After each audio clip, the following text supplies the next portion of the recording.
Good morning, dear students. Today we'll start a new chapter that is P block elements. अब इस P block elements में क्या हमने जैसे last time S block elements पढ़ा था, वहाँ पे हमारे पास 2 ग्रुप्स थे. ऐसे ही हमारे पास यहाँ पे P block elements के भी सर्टेन ग्रुप्स होंगे. कितने ग्रुप्स होंगे? 6. वो आपको लास्ट चैप्टर में मैंने एक्सप्लेन भी किया था, इसमें हम दोबारा करेंगे. Let's start. Elements in which last electron is filled in p orbital. Np, n may be any shell number, principal quantum number. p में जब कोई भी लास्ट इलेक्ट्रॉन फिल होगा तब उसको हम क्या बोलेंगे? It will be a p block element. Valence p orbital में जब इलेक्ट्रॉन फिल्ड होगा. अब p ऑर्बिटल में px, py, pz हमारे पास 3 कंपार्टमेंट्स होते हैं, 3 ऑर्बिटल्स होते हैं, जिसमें मैक्सिमम कितने इलेक्ट्रॉन होल्ड कर सकता है? वो 6 इलेक्ट्रॉन होल्ड कर सकता है. These 6 electrons make the 6 groups to the p block. Okay, अगर अब हमारे पास ग्रुप्स कौन से हैं? G13, 14, 15, 16, 17 and 18. ये आपके पास सारा का सारा ग्रुप, आपको ये सारे ग्रुप हम कलेक्टिवली क्या देते हैं? p ब्लॉक बना देते हैं आपके पास. G13 को हम क्या बोलते हैं? It is a boron family. इसमें क्या होता है? p ऑर्बिटल में सिर्फ एक इलेक्ट्रॉन होता है, जैसे कि ये NS2 कम्प्लीटली फिल्ड, उसके बाद नेक्स्ट इलेक्ट्रॉन तभी p में जाएगा. तो p में आपके पास यहाँ पे px में फर्स्ट इलेक्ट्रॉन चला गया. देन उसके बाद G14 हमारे पास होती है कार्बन फैमिली. NS2 NP2 उसकी जर्नल उसकी कॉन्फ़िगरेशन होती है, जहाँ पे 2 इलेक्ट्रॉन्स आपके सेकंड जो इलेक्ट्रॉन है वो सेकंड ऑर्बिटल में जाएगा. देन उसके बाद G15 nitrogen family, NS2 NP3. अब यहाँ पे थर्ड इलेक्ट्रॉन इस कंपार्टमेंट में आ जाएगा. Then similarly G16 oxygen family, NS2 NP4. तो यहाँ पे फोर्थ इलेक्ट्रॉन यहाँ first second third then fourth यहाँ पे आ जाएगा. ऐसे ही फिफ्थ नेक्स्ट इज G17 आपके पास हेलोजन फैमिली, NS2 NP5. और आपके पास इलेक्ट्रॉन कहाँ आएगा? यहाँ पे आ जाएगा with opposite spin. And the last is noble gas family, NS2 NP6. तो यहाँ पे कम्प्लीटली आपके सारे ऑर्बिटल्स जो p के हैं, px, py, pz, they will be filled. अब ये क्या होते हैं? They are inert, they are non reactive. वो क्या होते हैं? नोबल गैसेस होती हैं. अब हमारे पास नोबल गैसेस में एक एक्सेप्शनल आता है हीलियम का. हीलियम की जो इलेक्ट्रॉनिक कन्फिग्रेशन होती है वो ये नहीं होती, वो क्या होती है? 1s2. p ऑर्बिटल्स में नहीं होता. सिर्फ ये इसलिए यहाँ पे प्लेस किया गया है क्योंकि ये सेम बिहेवियर जो हीलियम है, बेशक कि इसकी जो कन्फिग्रेशन है it is different from all these families members, but इसमें प्रॉपर्टीज़ जो हैं इसकी वो मैच करती हैं नोबल गैसेस के साथ, इसलिए हीलियम को हमने टॉप पे नोबल गैसेस फैमिली के साथ रखा है. अब नेक्स्ट टॉपिक है हमारा ऑक्सीडेशन स्टेट. ऑक्सीडेशन स्टेट क्या होता है?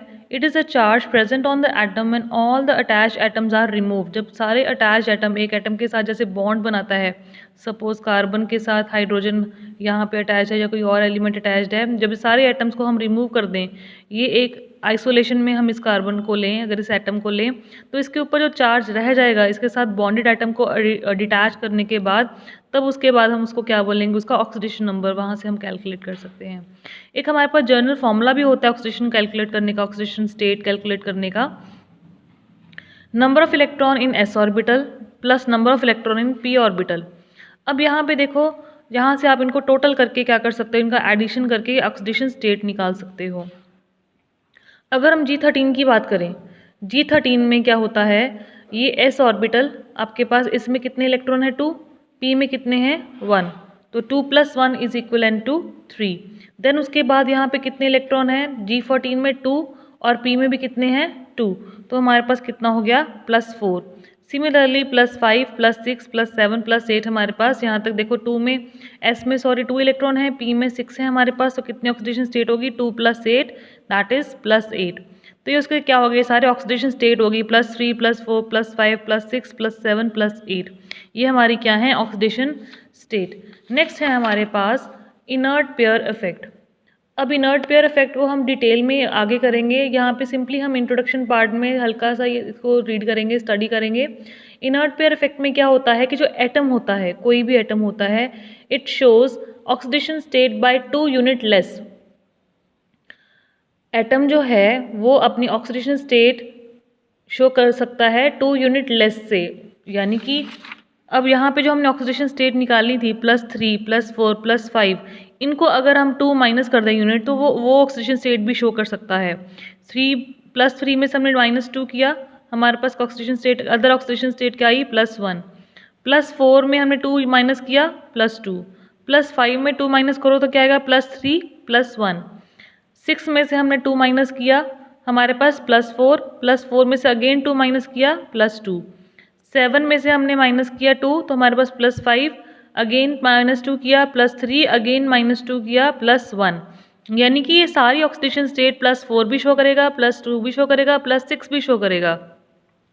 G17 के मेंबर्स +7 भी शो करेंगे, +5 भी शो करेंगे, +3 +1 भी शो करेंगे। और अल्टीमेटली जो G8 है 18 है सॉरी, वो 8 उसका ऑक्सीडेशन स्टेट है, वो +6 भी शो करेगा, +4 भी शो करेगा और +2 भी शो करेगा। ये उनकी ऑक्सीडेशन अदर ऑक्सीडेशन स्टेट्स होती हैं according to inert pair effect, जिसको हम आगे चैप्टर में डिटेल में स्टडी करेंगे।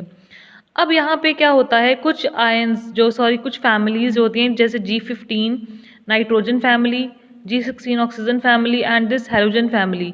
इनके जो एलिमेंट्स होते हैं कंपैरेटिवली काफ़ी बड़े साइजेस के होते हैं, इसलिए ये नेगेटिव ऑक्सीडेशन स्टेट भी शो करते हैं। That is it can show -2 also oxidation state, it can show -1 also, it can show -3 also. और कभी कभी G14 के कुछ मेंबर्स जो लोअर मेंबर्स होते हैं वो हमें -4 ऑक्सीडेशन स्टेट भी दे देते हैं। अब आगे चलें, अगर बात करें इस पी ब्लॉक के बारे में और हम क्या से देख सकते हैं, इस ग्रुप में एक खासियत होती है, it gives you metals, non metals and metalloids. इसके अंदर मिक्सचर होता है, कुछ मेटल्स होते हैं, कुछ नॉन मेटल्स होते हैं, कुछ मेटलॉइड्स भी होते हैं। मेटलॉइड्स क्या होते हैं, the elements which act both as like metals and non metals both act, तो वो क्या होते हैं मेटलाइड्स। अब यहाँ पे जो टॉप के होते हैं, जो पी और ब्लॉक में जो टॉप में एलिमेंट्स आते हैं वो नॉर्मली नॉन मेटल्स होते हैं, ठीक है। मिडल में जो होते हैं वो मेटलॉइड्स होते हैं, और जो बिल्कुल बॉटम में जो हैवी एलिमेंट्स होते हैं वो क्या होते हैं मेटल्स होते हैं। अगर टॉप का एलिमेंट टॉप के साथ ही रिएक्ट करेगा तो वो यूजुअली हमें क्या देगा, कोवलेंट बॉन्ड देगा, या जैसे कि ऑक्सीजन, CO2, NO2, F2O, ये सारे क्या है हमारे पास, ये सारे कोवलेंट बॉन्ड होते हैं जो ऊपर वाले आपस में एलिमेंट्स जब बॉन्ड बनाते हैं।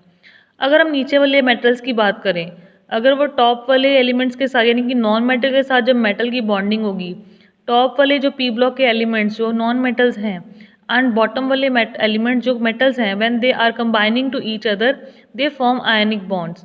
वो इलेक्ट्रॉन उसको डोनेट करेंगे, यहाँ पे कोवलेंट बॉन्डिंग नहीं होती। तो यहाँ पे सपोज जैसे मेरा ऑक्सीजन है और मैंने कोई भी एक्स एलिमेंट ले लिया, हैवियर एलिमेंट मेटल ले लिया मैंने, तो मेटल XO2 ये हमारा क्या बनेगा, आयनिक बॉन्ड बनेगा। मींस अब यहाँ पे हमारे पास पी ब्लॉक एलिमेंट में वैरायटी ऑफ एलिमेंट्स होने के कारण, metals, metalloids and non metals होने के कारण हमारे पास दोनों तरह के बॉन्ड बनते हैं, आयनिक एंड कोवलेंट बॉन्ड दोनों बनते हैं। देन उसके बाद है एनालमस बिहेवियर। अब ये एनामलस बिहेवियर ये होते हैं पी ब्लॉक में, कुछ एलिमेंट ऐसे होते हैं जैसे हमने एस ब्लॉक में भी किया था, ऐसे ही पी ब्लॉक में भी कुछ एलिमेंट ऐसे होते हैं जो ये एनामलस बिहेवियर शो करते हैं। क्यों शो करते हैं, क्योंकि इनका साइज़ छोटा होता है, इनमें डी ऑर्बिटल एब्सेंट होता है। जो ऊपर वाले सबसे पहला एलिमेंट होता है हर फैमिली का, वो एनालमस बिहेवियर शो करता है, हमें पता है, हमने पढ़ा हुआ है।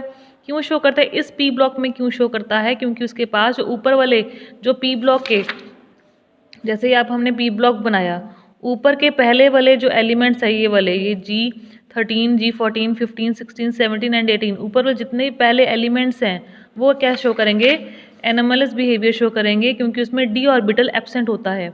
जैसे कि बोरोन का एग्जाम्पल अगर हम लेते हैं, बोरोन में क्या होता है 1s 2s और 2p, यहाँ पे 2d नहीं होता, सीधा आगे 3s आ जाता है, तो यहाँ पे डी ऑर्बिटल एब्सेंट होता है। अगर हम एल्यूमिनियम की बात करें तो उसमें 3s 3p, चाहे 3p तक ही इलेक्ट्रॉन होते हैं, पर उसके बाद 3d ऑर्बिटल अवेलेबल तो है ना, यानी कि ये 3s वाला जो ये इलेक्ट्रॉन है वो जंप करके d में जा सकता है और बॉन्डिंग्स बना सकता है वेरियस एलिमेंट्स के साथ।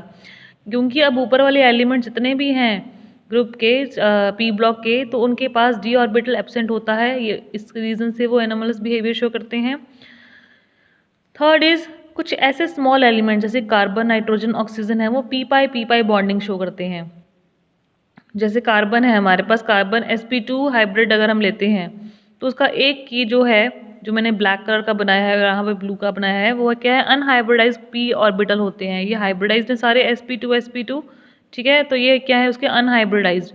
और अनहाइब्रिडाइज क्या करते हैं, एक आपस में अपना फ्यूज्ड बॉन्ड बना लेते हैं लाइक दिस। जैसे अब ये सिंगल बॉन्ड जो इसकी ओवरलैपिंग के साथ होगा, जब ये ओवरलैप कर रहा है आपस में, तब ये जो सिंगल बॉन्ड बन रहा है इट इज सिग्मा बॉन्ड। उसके बाद जो ये अनहाइब्रिडाइज जब इनकी फ्यूजन होती है तब ये क्या होते हैं, दे आर फ्यूज। तो ये एक छोटा सा फ्यूज फॉर्म या ब्रिजिंग फॉर्म हमें शो करते हैं, ये क्लाउड बना लेते हैं। तो इसको हम क्या बोलते हैं, पाई बॉन्ड। वन और मोर देन पाई बॉन्ड भी ये एलिमेंट्स बना सकते हैं, जैसे carbon double bond carbon, nitrogen double bond oxygen, nitrogen nitrogen का ट्रिपल बॉन्ड, ऑक्सीजन ऑक्सीजन का डबल बॉन्ड, कार्बन कार्बन का ट्रिपल बॉन्ड भी एग्जिस्ट करता है।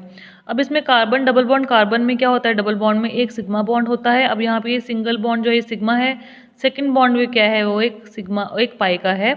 नाइट्रोजन में ऐसे डबल बॉन्ड है तो एक सिग्मा का है और एक पाई का है।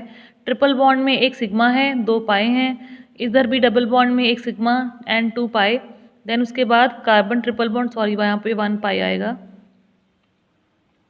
कार्बन ट्रिपल बॉन्ड कार्बन में one sigma and two pi.